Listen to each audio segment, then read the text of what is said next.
This time in the Quick Speed Shop, we're going to do away with old rotten rubber rag joint steering connections, and we're going to build a custom U-joint steering shaft for my 1980 Dodge project. And it's only like 17 times more expensive than doing it the OEM way. Why wouldn't we do it? So what's cost me all the money? Steering, hooking that to here.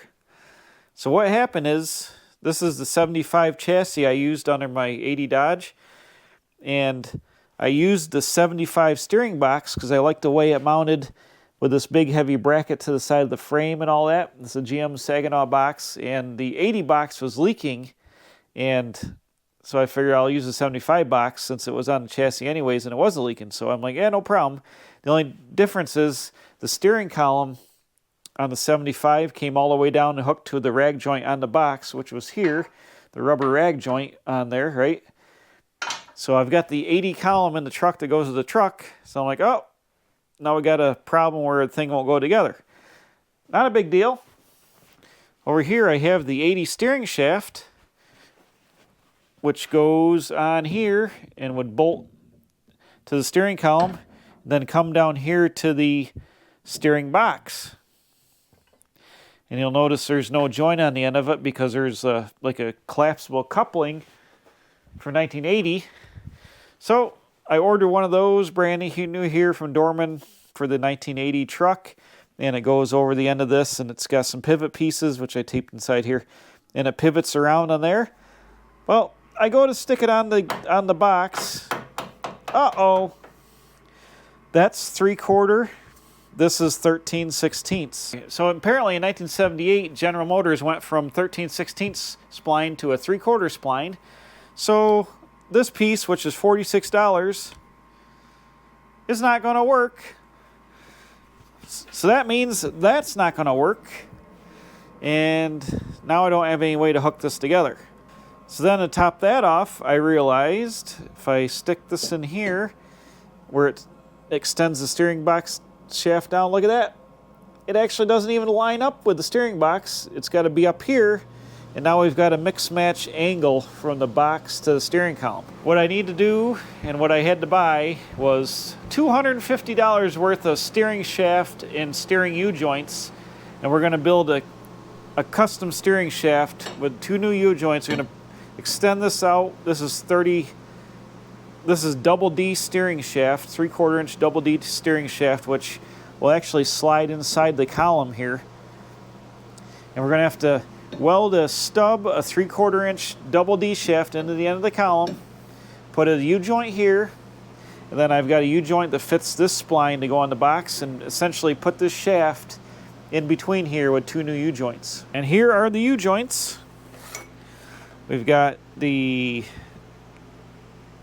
double D joint for the steering column side, and then we've got a double D joint here which has a 13/16 spline on the other end for the steering box. Now like I said in the beginning, the whole reason I went with the 75 box was the 80 box is leaking, and I'm pretty sure I could have bought a Reman steering box from Rock Auto for less than $250. Plus the $50 I spent on the coupling that doesn't fit for the 80 box, that Dorman piece. So I've got $300 in parts and pieces, some which I can use, some which I can't, to hook the steering column from the 1980 steering column to the 1975 steering box. So if you're ever doing this, like I didn't know, and I bet most people don't know, GM changed the spline on the back of their box in 78. 78 and up is a smaller spline, and things are different. But this is, a custom restoration, mix and matching parts. You're bound to have some problems. So the first step to make that happen is I need somehow to connect this steering column, which, originally had its own rag joint right here. Or actually, I'm sorry, the bolted here, it used a rag joint there. So I'm going to eliminate all that. Notice the inside of this is swedged down into a double D shape. This double D shaft will slip up inside the steering column, and I need to do just a little bit of filing on the edges of it to get it to go in here, but it's like a press fit, but it will go up inside there. This is hollow. So what I'm going to do is take this piece of shaft I have, double D shaft, I'm going to stick it up inside here a little ways, tap it into place, just up in there like 1.5 inches or so. It'll lock it in twist-wise. It'll seat it there. But I'm also going to make a plate that I'm going to drill and slide over this that will bolt to these two tabs. So once this is in here, the plate will come across. So with the shaft in here, the plate will come across here. And then I'll slide the plate up and I'll weld it to the shaft. The plate is just to keep the shaft from pulling back out of the column for whatever reason. It will get all its strength, like going into the wedge section. It'll be a press fit. But I want to have this out of thin material, so if this truck ever got crashed really hard, the material would bend and the shaft would be able to jam up into the steering column and essentially make a collapsible steering column a little bit here. Okay, I got the piece of shaft just pressed in here a little bit. I've drawn a line on here. I'm going to tap it in up to probably about that line.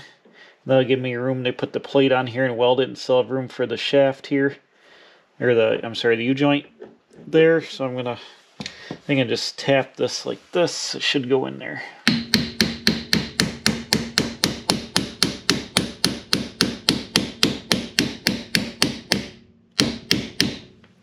Something like that.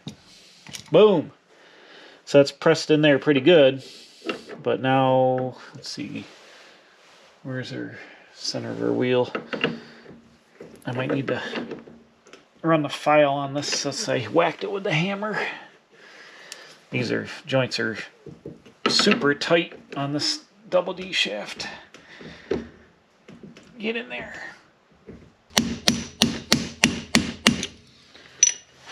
Alright. Alright, that's there. I'm going to have to tap it back off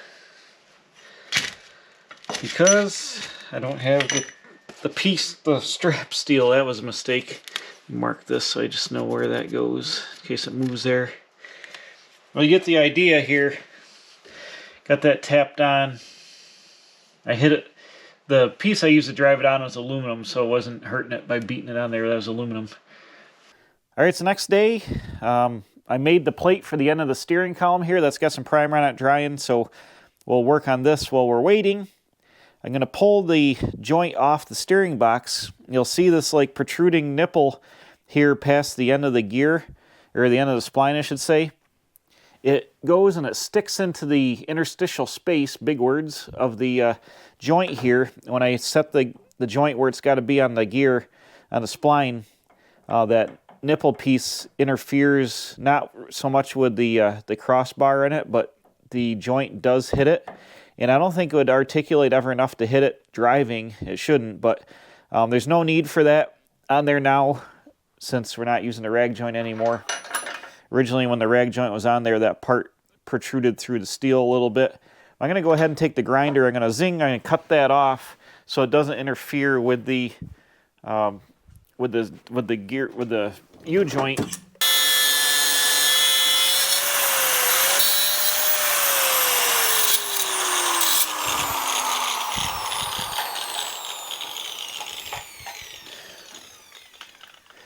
Just like that. Hope we didn't need that because it's gone now. The U-joint has full articulation without hitting that centerpiece. So that's good to go. And a nice part about the steering box, it's got this groove here where the roll pin would have gone through, or the bolt, depending on what type of mount this had, that locked the rag joint on there. And the set screw in the new U-joint goes into the same part. So you just run a set screw down into that groove and set it up, but it'll really keep that locked down there so it can't come off. But we won't do that just yet. The nice part about that is this steering box, you can't see it, but on the bottom there's a flat section. Maybe I can show you in here. There's a flat section in this that would clock the rag joint. I think it starts there, but that's not needed with this here. So now I can line up the steering wheel, and if it's off a little bit, I can just disassemble the steering shaft here, pull the U-joint off, and turn it like a tooth one way or tooth the other way, whatever it needs, to line up the steering wheel straight to what's going on. So that's pretty nice because this can go any which way, just being all the way around of a joint. But what we're going to do is we'll press the joint onto this side the double D shaft will come out, and then we'll just line up this however it goes. I can line the steering wheel in the truck. I know where the top of the steering wheel is. I can get that level, and then we'll just phase the whole thing together. The joints need to be phased. So the joints, just like a drive shaft, should be phased together. Like you wouldn't want it off kilter like this. They would bind each other. Both joints need to be in phase. With a double D shaft, you can't get them out of phase. I mean, I guess you could. 180, it won't matter. But if this is like a weld-on shaft or a slip shaft that had a spline in both ends, you could clock your joints out of phase, and then it would bind when it turned. The double D shaft doesn't allow that to happen, but you always want to have your joints in phase so they can work together. You know, like you got a misalignment like that, that just exaggerates it, but they'll be able to turn together and actually work together just like a drive shaft would. There, level where that's got to be, and then we'll get a dimension here. If I had a marker, I can mark it. Oh, I do. Aha! So if you can see in here, the double D shaft is going to come flush to the inside of the U-joint. Can you see that? So I'm just going to hold up the steering column end flush to the end of the shaft there. And then I'll line this up flush. And make a mark. Let's double check. Yep, so I've got to cut off this much of the double D shaft, and then it'll fit in there. Once both U-joints are on, it'll fit in there and make up the difference. Okay, cut the steering shaft here, and I'll back you up in a second, it will go right on here. I tried it out. These will slip enough to be able to get it on without moving the steering column, which is awesome. So here's the plate I made. It just bolts on there to the existing flange on the steering column. I'm just going to get the welder out and just zap it just a little bit here and there just to hold the shaft to the plate. It's pretty thin. It's like 14 gauge or something, so it's got some give to it. Like I said, if this truck ever got wrecked real hard, it's got a little bit of collapse where it would push this up into the steering column a little bit and act like a little bit of a collapsible column, and it would also bend this plate. That's why I used thinner material. It would bend this and it would jam it up in there. So it'll have a little bit of give, you know, if you ever hit like a bridge abutment at 87 miles an hour.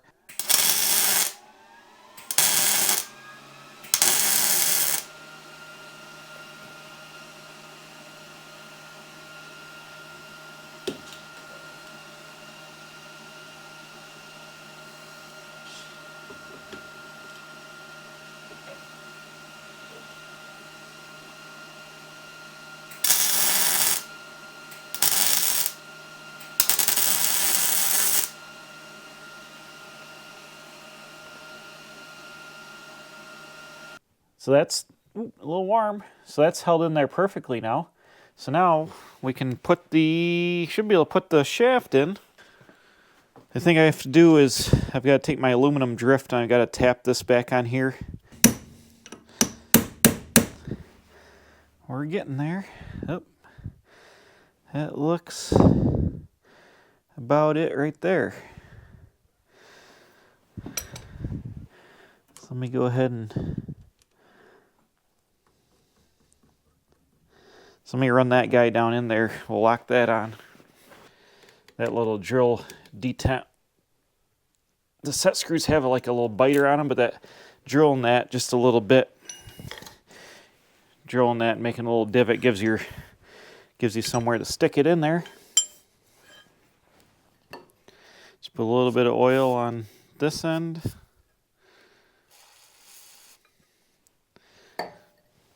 These should slide right. Yeah, they slide nice. Now, the trick is, with this is, I got my mark straight up and down. I need to slide this shaft, the joint on the shaft, get my mark straight up and down. And it looks like that is just pointing about there, because I need to put the U-joint on the steering box first. Let's try that. See how that lines up.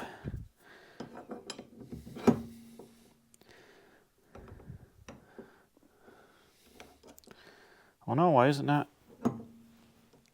Oh, you know what? Shoot. Okay. I gotta take this off. I gotta put it in there because it needs that slipping action to...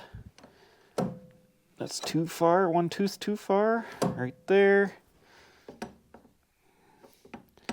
Now, why on earth? This went right together 2 seconds ago. Oh, no. Let's see if I can get it up in here first and see if I can get... Oh, yes. Yes. There we go. You got to do that side first. Is that straight up and down? Nope. Right there. Right there. Perfect. Nice. Okay. I can get that in the groove there, lock that guy on.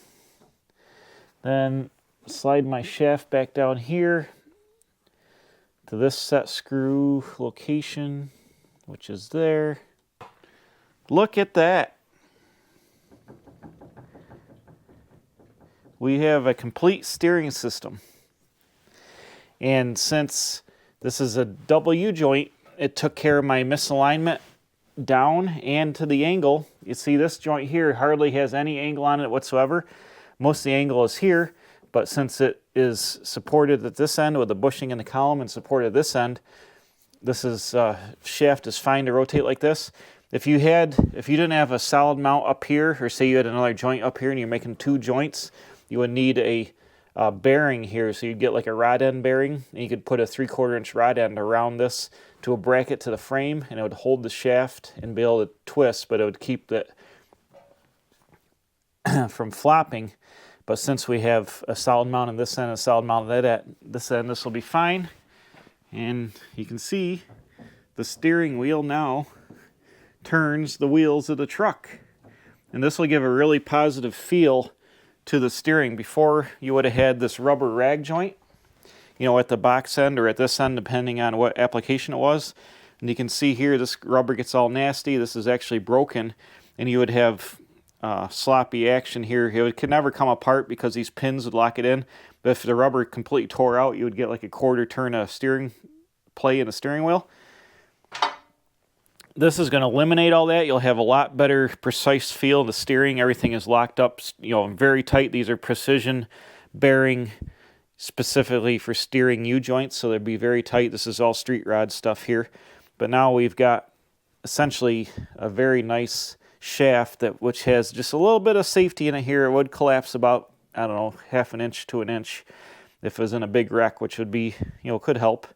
And they do make couplings you can put here if you want to like have a collapsible shaft in the middle. They actually sell a piece that does collapse. It's got like nylon bushings and it mushes together. But they're like a couple $100. I don't plan on wrecking the truck at a high rate of speed. All right, bam, there it is. Awesome. This will be super, super tight and precision and steer really nice. Like I said, this is awesome, but it was expensive, like I said.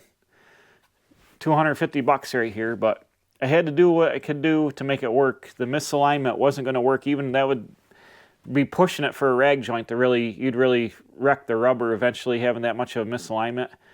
But like I said, if I'd used the stock 80 box with the 80 column, this would have worked out. It would have been cheaper in the long run to buy a remanufactured 80 box that mounted the correct way, and the part there I would have had, well, I would have had about the same mount in it. I think a reman box is like $200.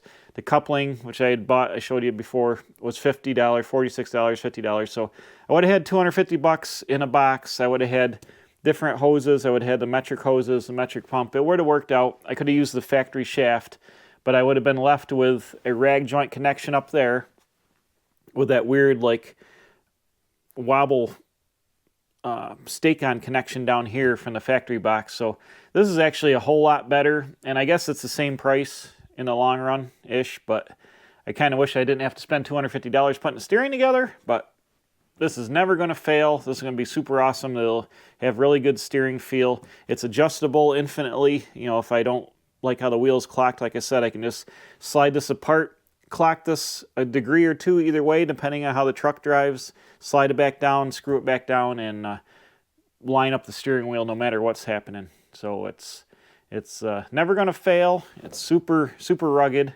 and it's going to steer like a dream. So that's it for the steering. I'm just going to lock all this stuff down. You just take and lock down the set screw jam nuts.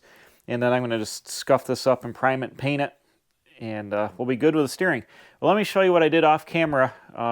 Last time where I was working on the brakes, I had to put rear brakes on this. I did that off camera. Let me go into the back. I'll show you real fast. We'll finish out the video showing you what I've been working on, bits and pieces here and there. So in the back, I've got the Dana 60 all put together here. All brand new brakes, shoes, hardware. Let me see if I can pull the drum off. Oh yeah. In there, brand new shoes, brand new hardware, new emergency brake cables, wheel cylinders, greased everything up. All this was, I had stored this rear end outside for several years, and it had all the adjustments had rusted together. I cleaned all that up down to bare metal, painted everything, greased it really well, and everything is good to go now in there. Brand new drums here, 12 by 3.5 inch drums. So this is going to have awesome rear brakes. All new brake lines with the nickel copper alloy brake line all the way down there. New hoses around, kind of did it like the factory way. All new lines. The new emergency brake cables. These cables are for a Ford F-Series, F250, F350 with the Sterling rear end, but they work the same for the Dana. They're going to mount up to the side of the frame here. I've got to shorten up the cable somehow to do the pole cable from inside the truck. I'm not sure I'm going to do that yet, but we have a little bit of misalignment, over alignment here, but these will mount in a bracket right about here on the side of the frame.